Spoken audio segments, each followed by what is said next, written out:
Hello and welcome to Positive Life Principles. I'm Carol Ladd.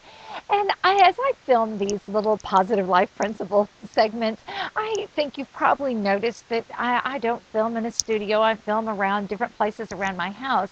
It's interesting that I always have to film where I can get the sunlight because I don't have studio lights or anything like that. I just use the light of the sun. But the sun's light is so bright that even studios try and duplicate the sun's light. You know, the Bible talks a lot about light and darkness. And in First John, we're reminded that God is light and in him is no darkness at all. We're to walk in the light and have fellowship with one another, with the Father.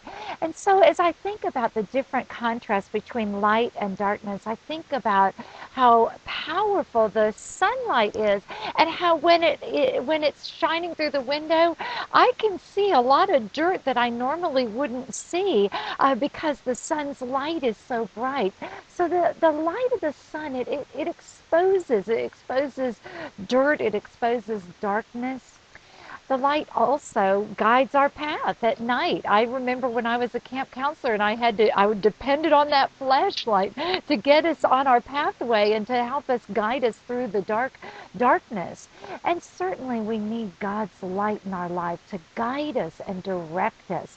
I think about what the psalmist said, in your light we see light, as he talked about the Father and the light that shines from the Father. We understand things more clearly as we are looking at them in the light of God's light and his love. You know, I think about the Ephesians and how Paul wrote to the Ephesians about living in the light. Here's what he had to say.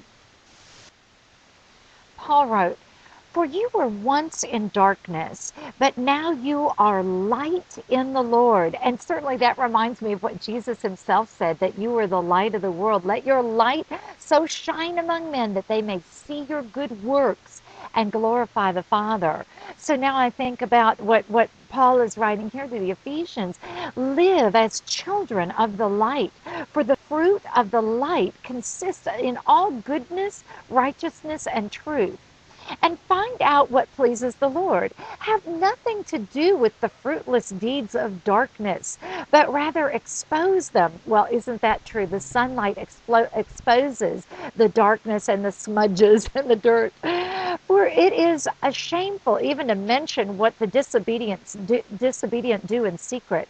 But everything exposed by the light becomes visible, for it is light that makes everything visible. This is why it is said, "Wake up, O sleeper, rise from the dead, and Christ will shine on you."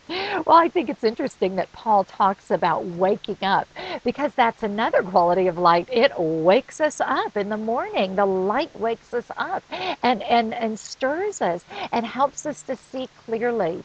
So let us walk in fellowship with the light, with God who is light, and in him is no darkness at all.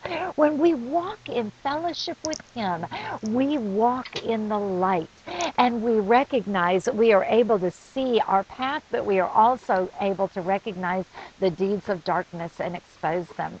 So I want to encourage you to walk in the light this week as you walk with the Lord in close fellowship with him, getting to know him through his word and through prayer.